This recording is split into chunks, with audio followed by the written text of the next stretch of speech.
25 years ago, I was at a conference, one of those ministry events where you're running from session to session, taking notes, absorbing everything, and trying to come back a better woman, a better mom, a better servant of the Lord and lover of Jesus. And I ended up at the water fountain, just a quick stop, and I started chatting with a young woman I knew. She said something that is with me still today.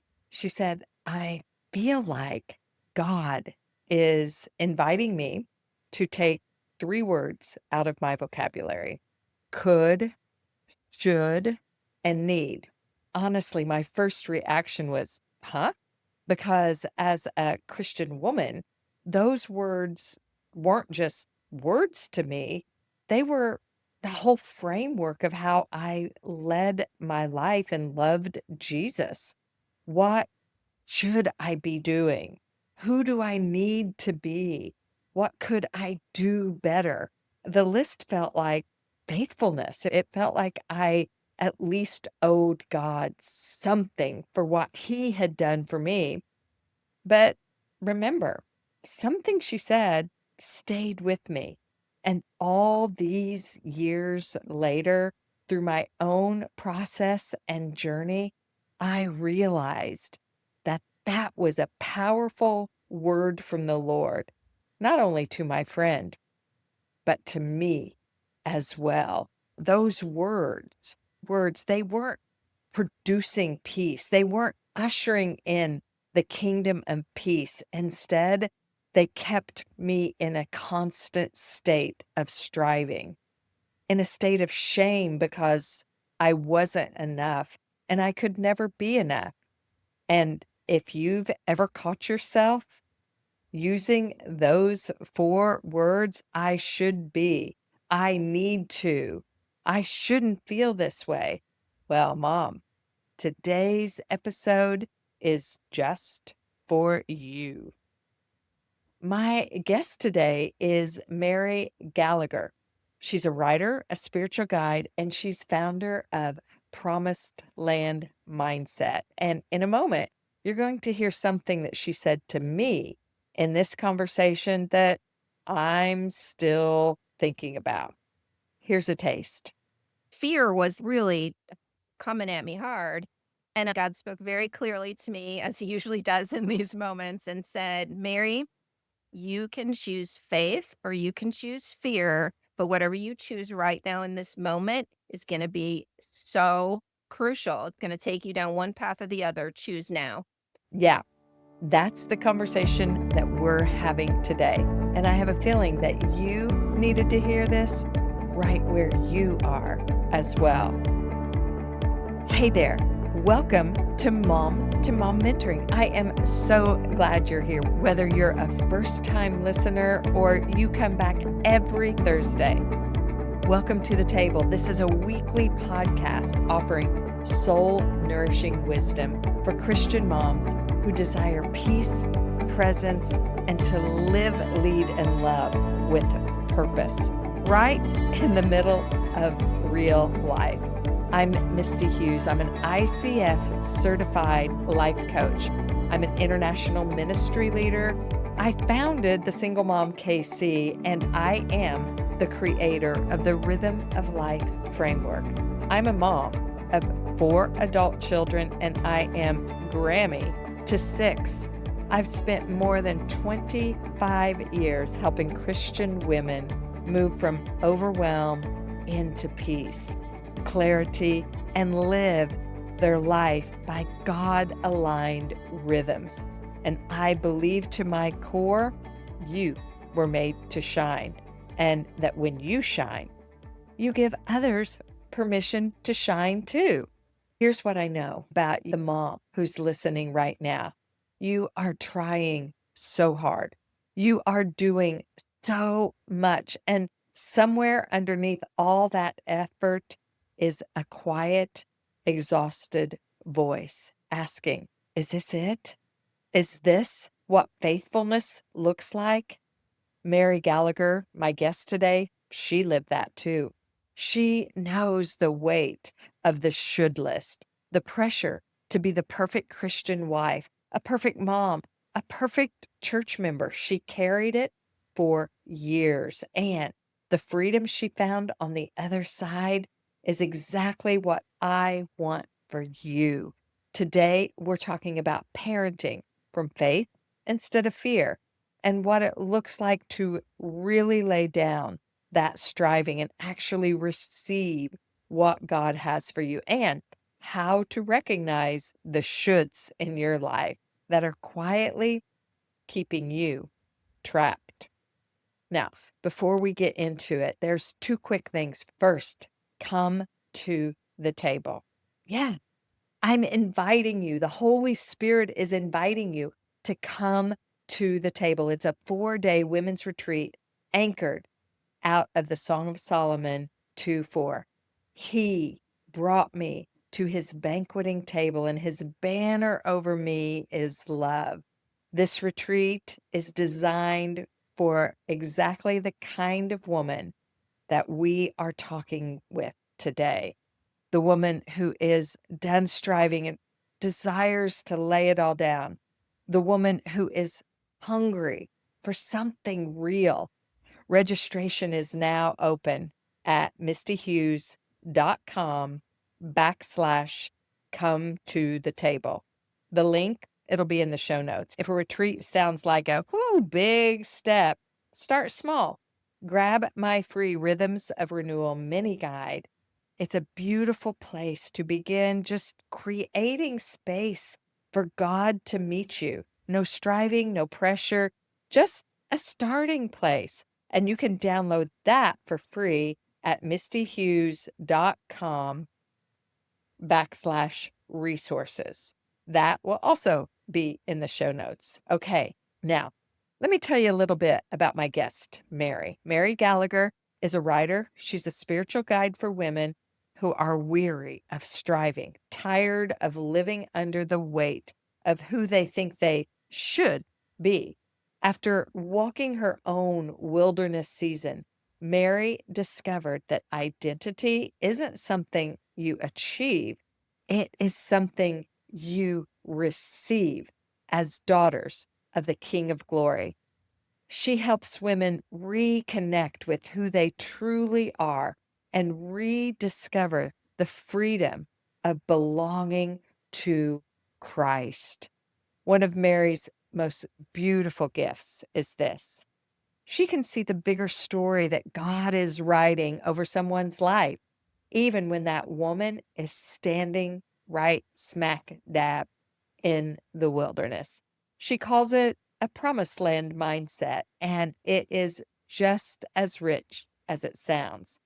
Mary's also a mom, and some of her greatest lessons didn't come from a conference or from a curriculum. Also, her happy place, it's her pool, which makes total sense because there's something about water that makes you slow down, breathe, and remember that growth happens in quiet rhythms, not frantic striving.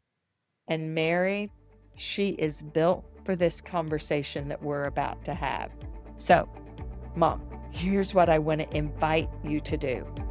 Find a comfortable spot if you can. Maybe get a cup of coffee, or if you're in the carpool line or on a walk, wherever you are, I want you to come to this conversation with your hands open, because Mary is going to talk about exactly what that means. And I have a feeling that you are going to feel the shift. Mary, welcome to Mom Mentoring. I am so glad you're here. I think one of the hardest things for moms, it's we called it mom guilt, we call it different things, but it's that burden that we carry, that we are responsible for how Yeah. these kids are going to turn out, for their future. So, how do you tell the difference between what would be a healthy responsibility and unhealthy striving? When it comes to striving, I think all women strive to some degree and are perfectionists to some degree, even if you don't register yourself as that. And then when it comes to motherhood, add another layer. Like you said, mom guilt is very real. And we get a lot of messages from the outside, and dare I say, even from the church, that you better do things right or else. I'd like to share a story about my son, which God brought me to a crossroads of you're going to choose faith or you're going to choose fear. And that was really big to me. And so to preface this, my firstborn son was born with a liver disease and had a lot of health issues. So there was a lot of mom guilt. Did I cause something? A lot of control over his life to keep him healthy and alive. So when my second son came, it was almost like a second chance, a do over. Like he was easygoing, he was healthy. I came into motherhood with perfectionism, striving, got to do it all right. And then having a sick child that just kind of like it was very hard for me to let go. But so my youngest was, in high school, and I had been working a lot, 60, 70 hours a week in the corporate Mm. world, and that included travel. And I kept telling myself, "It's okay. It'll be okay. They're good kids. They're teenagers now. I don't need to be there. It'll all be okay."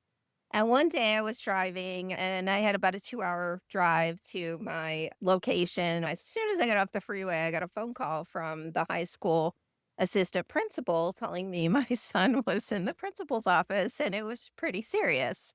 And I was like, okay, zip around, get back on the freeway and go home. And there was a real kind of like moment of when I realized I went into panic mode, like any good parent would. Like, oh my God, it's my fault. And oh no, I have to control this kid because this is a gateway Mm. drug. He's a good kid. He's an honor student, but he got down the wrong road and I haven't been around enough. Now I'm gonna stay home and I'm gonna clamp down on all this. I'll never forget it. I was sitting on the edge of my bed, at the foot of my bed, and I just started praying. And I said, God, I need your help. This is every parent's nightmare, right? What am I going to do to help this kid get back on track and not go in the wrong direction? Fear was really coming at me hard. And God spoke very clearly to me, as he usually does in these moments, and said, Mary, you can choose faith or you can choose fear, but whatever you choose right now in this moment is going to be so crucial. It's going to take you down one path or the other. Choose now. I mean, it was that clear. And I said, Lord, I choose faith. And I mean, immediately my heart settled. And so I just began to trust that God was in control, not me. And that really helped me focus on the relationship with my son instead of the behavior. My boys were very involved in church and they were very close to their youth pastor. And he called me when he got wind of my son's indiscretions. And he said, Mary, what are we going to do? I said, what can we do? I can't physically control this child. He's 16. It's not like I'm raising a 4-year-old. I have a almost grown man. There's not something I can do as much as walk through this process and try to help him make the right choices. And he was very frustrated with me, Misty, because he felt I wasn't taking the situation seriously enough. Mhm. And interestingly, he calls my oldest son and he says, what are we going to do? Your mom she doesn't get it. She's just throwing her hands in the air and giving up, and she's in fear mode. And my son, who was like a proud mom moment, he said, is quite the opposite. She's not throwing her hands in the air with fear. She's giving it to God. She's okay. And I was like, oh, he saw that. He saw that I was walking in that peace, I guess, and that rest of letting God. Anyway, long story short, there were a few months that it was hard, but every time I wanted to jump into that fear or the panic, I would just say, "No, I chose this path. I'm not going the other way," because fear and faith can't be together, right? One's gonna kick the other out. And eventually my son saw my mom is not interested in controlling me as much as she is in supporting me and having a relationship with me. And he eventually just worked it all out on his own and got his little act together, and he's of course, now quite the responsible, good human being that we all hope we're going to raise. It's such a memorable moment of when God just said, choose faith or choose fear, but you cannot choose both. Like, Yeah. I feel like he's saying that to so many moms wherever they're at right now, that we get to choose that. That's a daily invitation. It would have been so easy to say, "You're grounded, you can't have the car, you can't do this, you're right. give me your phone." Doing all these things to help them face the consequences of what they do that's wrong. Where do consequences come in? That's a really good question because as parents, of course, we want our kids to understand the consequences, right? Mhm. We did ground him immediately, just Uh, as, okay, we need a reset and we need to get control of the situation and learn more about the mhm. extent of what we were dealing with. But a real big turning point came was when we went to the school, he had a hearing before the school board, members of the school board, because his infraction had occurred at school and there was a zero tolerance policy. And we sat there and we're all in for consequences, discipline, all of that.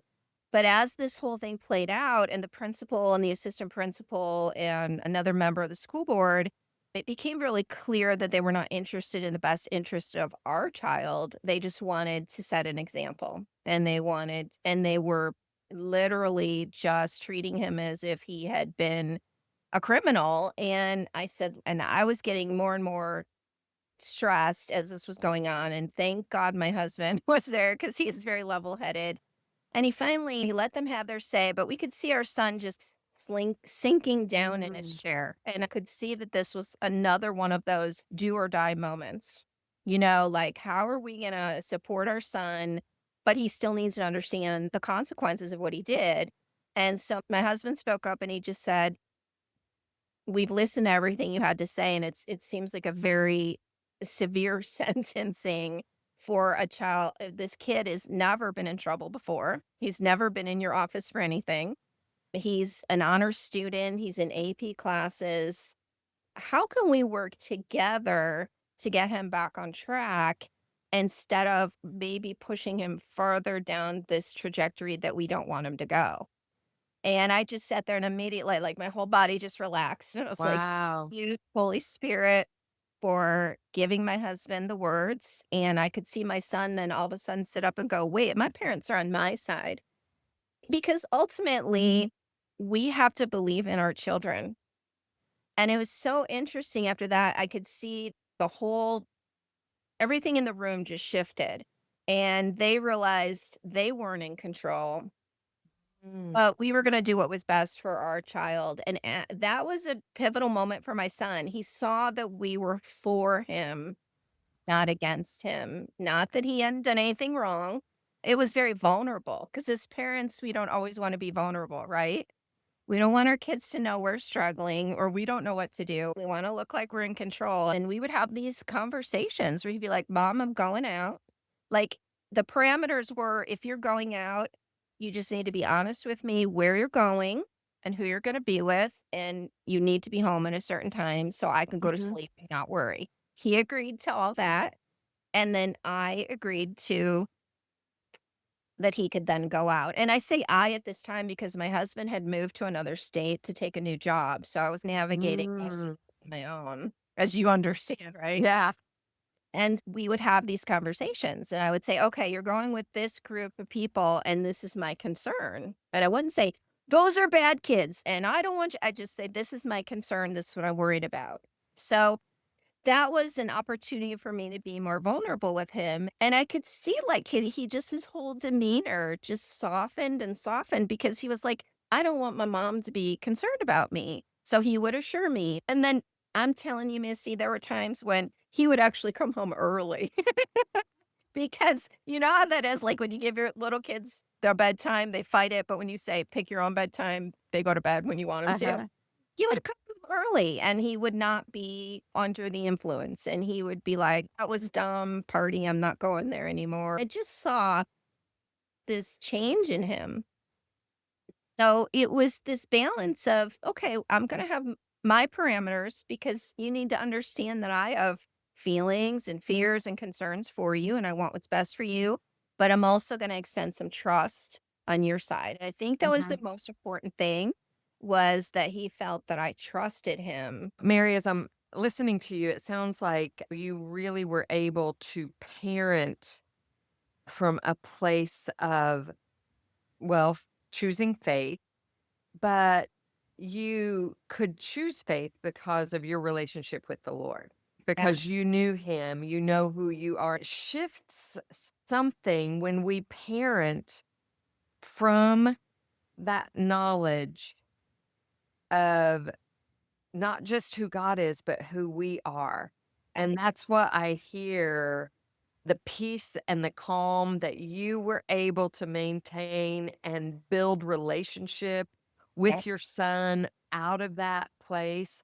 When your boys were younger, what did that look like for you to parent out of that identity with toddlers or young ones? I wish I could say I had a little more of that identity then, but I was a bit of a stressed mom. You know how hindsight is 2020. If Yeah. I could do things differently, there was a lot of pressure in my life to perform.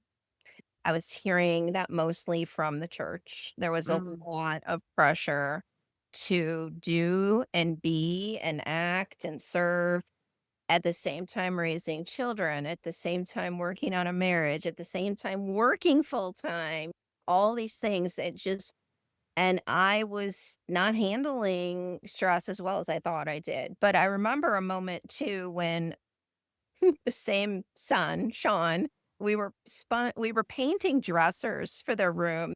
They were little then, and we were making this Woody and Buzz Lightyear's Toy Story theme and stars on the ceiling and all that. So I bought these old dressers and I taught them how to sand and prime and paint. It was just such a great experience and we were enjoying it. And then we were sponge painting red, white, and blue stars on the dresser. And of course, I, being a perfectionist, I was like trying to place them perfectly and tell them how to do it. And Sean was maybe like 4, and he's always been a very creative child and thinks outside the box. And he took his sponge and he kind of swiped it like that. And immediately I said, which hindsight again, a good parent wouldn't have said, but I said, "Oh, Sean, you smudged it." And he didn't even miss a beat. He didn't feel bad, he just said, "No, mom, that's a shooting star." And I was like, "Oh my gosh, the Lord just stopped me in my tracks." That was so pivotal, like you said, the smudges. There's so much pressure to raise good kids, and then in the church, it's this pressure of, "What is everyone gonna think if my kids go a little off the rails?" I don't know where I heard it, but I heard somebody say, "We need to stop shooting on ourselves." And I thought that was really powerful, and it's been part of this journey that I've been on for a long time. Like I said, laying down the voices of others. Let me try to go back a little bit without dragging it on, but when I was a baby Christian and newly married, very young, I was basically accosted, I don't know other way to say it, by my pastor, and he cornered me in a kind of a private place, and he was literally jabbing his finger at me and telling me that I wasn't doing what he thought I should do with my life, even though I was teaching at a Christian school and I was regularly in his church, and that I just was flabbergasted. And I said, "Are you telling me to fit some kind of a Christian mold?" And he said, "That's exactly what I'm telling you. Fit the mold, Mary. Fit the mold." And by the time this whole conversation was over, I was devastated and I was in tears. And I was this new Christian. I thought this is where I belonged. I was going to be accepted. I was on this spiritual high. I was working in a Christian school. And this man was telling me I wasn't good enough and I wasn't doing the right things and fit the mold. And that just stuck with me. And so my perfectionism just went 0 to 60, and I was determined I was never, ever gonna let anybody be able to say those things to me again. I was gonna be a straight A Christian. That was my protection, is that protection armor went on. Like, I was gonna be such a good Christian that nobody could ever point their finger at me again, which I realize now, of course, is absolutely ridiculous. And I also realize now he was looking back and everything else I learned, he's just a misogynist. And I'm sorry to say that, but there are misogynists and narcissists in the Christian world and in churches and in leadership. All that to say, I adopted a very strong should mindset. I should do this as a Christian. I should not do this as a Christian. A good Christian woman should do this, should not. A good Christian wife should not. And the more, Misty, the more I tried to squeeze myself into that mold, I say this in my book. I just became like a jello mold and that was pouring out of the sides. It was just a big sugar laden mess. I wasn't conforming to the mold because God never asked me to conform to the mold. This did affect my parenting. It affected my marriage and my parenting because I was very tightly wound trying to be so perfect for everybody that I was just I was a stress-filled mom and a stress-filled wife, and so it did affect my parenting. So, that's where all the shoulds came from, and it wasn't until several years ago that I started unraveling all of this, the toxic teaching, the perfectionism, learning who I was in Christ, that I started identifying the shoulds. And so I wrote an article about it. I call it "The Dirty Word Christian Women Need to Stop Saying." So that's why I created that free guide that Uh-huh. women get to Yeah, start. tell us Yeah. about what you have for us. Okay. Yes. So I created a free guide. It's just a few pages long. If you do feel like you're living for other people's expectations or you feel like you're disappointing everybody all the time. And that's really how I felt. I didn't feel I was good enough at work. I didn't feel I was a good enough wife. I didn't feel I was a good enough mom. And at the end of the day, what it really hurt me the most was I felt like I was disappointing God most of all. And if you're living with that, that I should do this or I shouldn't do that, because it works both ways, right? How many times have you heard women say, I shouldn't feel this way, but, or I know I shouldn't say this, but we've got to get that word out of our vocabulary. Like literally just today, stop using the S word. And so what this guide will help women do is just identify some of the shoulds by being conscious of it. Once you're aware of it, you start to see how much you're doing it and you start to see where it's shaping your behavior and your identity. So once they walk through that, and then I teach them how to find biblical truth to replace that should. So, Mhm. for example, as a mom, I shouldn't care about my personal fulfillment. I should do the things that people say. I should do this and that. And then the truth would be, you know what? Jesus wasn't a people pleaser. Jesus would even say when people would say, even his brothers, I think, said, "Hey, you should go to Jerusalem and you should do this or that." And I remember Jesus saying, "That's fine for you, but that's not my calling. I shouldn't." And Jesus never did anything based on should, right? So, recognizing that, I think it's just gonna give women that peace where they can stop the striving and trying so hard, and then God can come in with his voice, and God does not drive or push, he invites, and Mhm. that's a very different story than should, isn't it?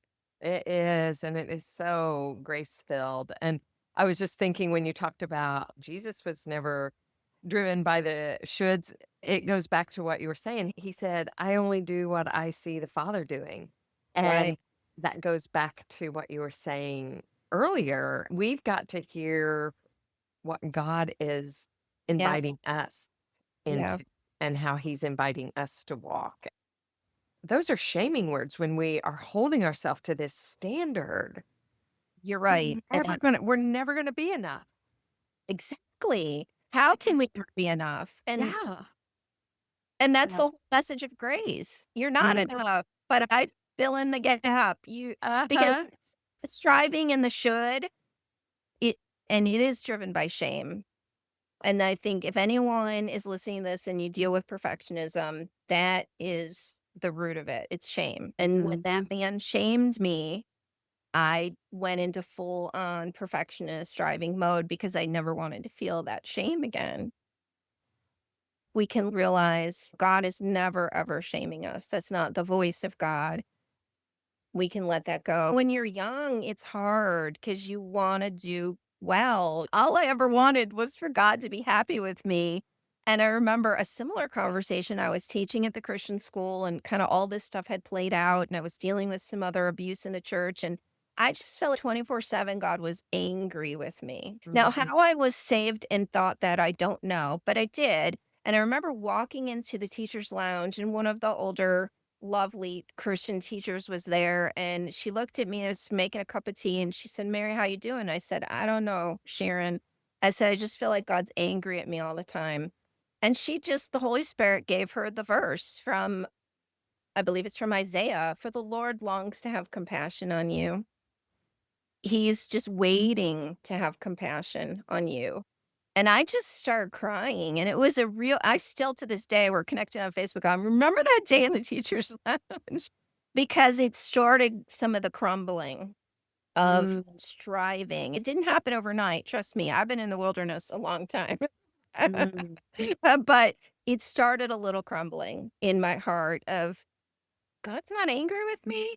God wants to show me compassion. Why am I beating myself up and everyone else around me? the little water cooler moments. I remember the Lord kept saying out of Hosea, I will allure you to the wilderness, and there I will speak kindly to you. There's going to be a way that we look at him that changes in the wilderness. I'm like, I don't want to go to the wilderness, but you have good things for us in the wilderness. And you even have promised land. How does that fit in with your journey, and where's your promised land? My promised land is purpose. I used to think my promised land was prosperity. When I lost my job in 2023, God said, "Do you want to go around this mountain again, or do you want to go to the promised land?" And I knew that He meant you're not going back to the corporate world, which I call it corporate slavery. Okay. I know that sounds harsh, but really that's the image He gave me. That was my Egypt, corporate slavery, because when I was working 60, 70 hours a week for someone else's empire, I didn't have time for God dreams. And so God called me out of that, and I wandered in the wilderness, and that's when God showed me He's my provider. He's, like you said, my husband, my father, Abba, all these things.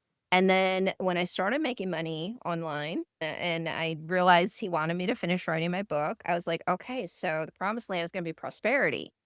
And I kept talking that message. And then God said to me one day, "Mary, you do realize the promised land is as much about purpose as it is about prosperity." Wow, back again. Wow, God. Wow. Mhm. The journey He takes us on, it's so much more than what we think it is, right? We think we understand it. His ways are higher, His thoughts are wiser. He has so much of a bigger purpose. And I'm starting to see that purpose unfold now. I never thought that God would connect me with my people like you, like so many others that all of a sudden, like, oh, boom, these connections are happening so easily for me. I really thought I'd wander in the wilderness by myself forever. I honestly did. I never pictured what my promised land could look like in the form of purpose. So, inside my promised land mindset community, I have an inner circle group called Slayer Giants with 6 women, and the breakthroughs that they're having are amazing. The testimonials that are coming out of this, and they're saying things like, "I don't want to stop being part of this group, 'cause I wanna continue to become the person that God wants me to be." And for me, that is my purpose.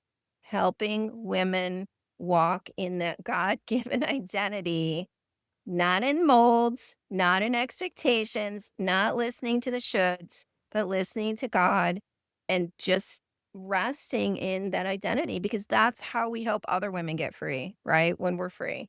So that's the whole promised land journey. There's a little bit more to it than that, but in a nutshell, that's this vision God's given me, and it's just gets clearer and clearer as I walk through it. I think we need to put on a new lens about what the wilderness, the good things that come from the wilderness. Hey, as we close up, I have a couple more questions, but this is, I think, key, especially for the moms that are listening, is we're talking about the promised land. We're talking about purpose being the promised land. It's where there is life, where there is abundance, where there is joy, where there is peace, all those things that we read about in the word and we're striving to try to Right. find. What is like one shift, one thing a mom might be able to do to move her toward her promised land? Like you said, it's a journey. It's a Yeah. process. It's what you do, it's what I do as coaches, as mentors, as leaders. We help women discover and walk on that journey with them, and we're fulfilling our purpose and they're discovering.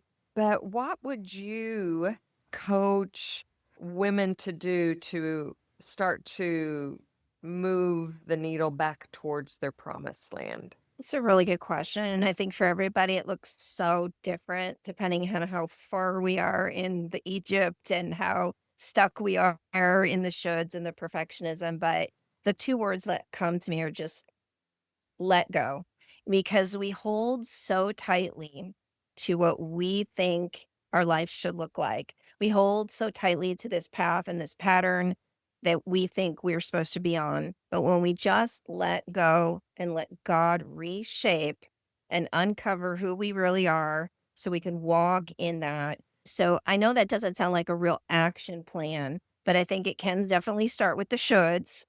That's a good first step. Let go of the shoulds, then let go of the expectations, and just come to God with this open hands of letting go, because He always has something so much better than what we're holding so tight fisted to. There is this open handed image that God's been giving me of letting go and giving, but also opening and receiving. Open hands, open heart, open mind, letting go. Yeah, that's good. Okay, that one thing. Women have listened to our conversation. You've shared so many beautiful aha moments, great stories. But as we're closing, if mom doesn't remember anything else, what do you want mom to know? I did a conference for women, and so many people said that years later they still remember this one thing that I said. Just because you can doesn't mean you should.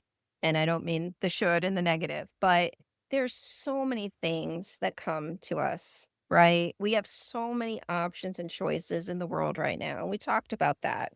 Events and sports and church, and there's so many things. And you could, as a mom, stretch yourself so thin that you're living from exhaustion and you're living from stress. But I can promise you it will start to impact your relationships and your health. So just because you can be super mom and do all these things, and I know we are capable, we are amazing women, we can. And the Proverbs 31 woman, we're going to live up to all that. It's okay that you don't do it all. It's really okay. And God is actually saying, please stop trying to do it all and just be the mom I called you to be. And that's going to look very different for every person. And don't worry about what other people say or do or the comparison. So just because you can doesn't mean you should. I think there's been so many times that I could do something. If I'm doing it all, I'm not leaving space for God. Mm. I'm denying God. Mm. That is a good word for all of us to remember. So, Mary, thank you so Great much. conversation. We covered a lot of territory, I know, but thank you so much for having me. It was wonderful. Oh, my friend, I hope you felt what I felt in that conversation. If I could hand you one thing to carry into your week, just one, it would be the image that Mary gave us near the end of the conversation. Open your hands. She said it so simply and so beautifully. Letting go and receiving are the same gesture. You can't do either with a closed fist. And I want you to think about that, because every should that you've been holding, every need to, every I should have done better, every why can't I get this right? That is a fist. And God is waiting, not with a list of what you still owe him or still should be doing, but with something you haven't been able to receive because your hands have been too full of trying. So, right now, wherever you are, I want to invite you to do what Mary said. Just open your hands physically, if you can. It sounds simple, but sometimes the simplest things are the most defiant acts of faith we will ever do. And if this conversation opened up something, I want to give you that place to land. My Rhythms of Renewal guide, remember, it's free and it is designed to help you create that space to hear God's voice, space where the striving can finally quiet down. And you can download that at mistyhughes.com/resources. If you're interested in Mary's work, if the Promised Land mindset is calling your name, grab her free guide, Shedding the Shoulds. The link for that will be in the show notes as well. And please subscribe if you haven't already and come back next week because next Thursday, I'm sitting down with Katina Wilkins and we're going to talk about something that every single one of us is navigating in some way, shape, or form. How to love the difficult people in our lives, the people who cost us more than we feel like we have to give. You're going to want this conversation. Now, you came into this episode carrying something, maybe a list, maybe it was a version of yourself trying to live up to something that isn't quite you. Maybe it was that quiet, tired feeling of just never being enough. And Mary said it plainly. God is not the voice saying you're not enough. That is not his voice. He is the one longing to have compassion on you. He is the one waiting, not with a report card, but with open arms for you to stop running long enough to meet with him and feel that warm embrace. Here's the thing. A city on a hill, it can't be hid, and neither do you light a lamp and stick it under a bushel. No, you put the lamp on a stand, and it gives light to everyone in the house. You, beloved, are here to be that light. You bring out the God colors in the world. And here's what Mary showed us today. You cannot shine from a fist. Shine happens when hands are open and we stop gripping so tight to what we think we should do, to who we think we should be. We open up to who God says we are. Your smudge might be a shooting star. Your wilderness might be where he's waiting to speak kindly to you. And your promised land, your purpose, might be closer than you think.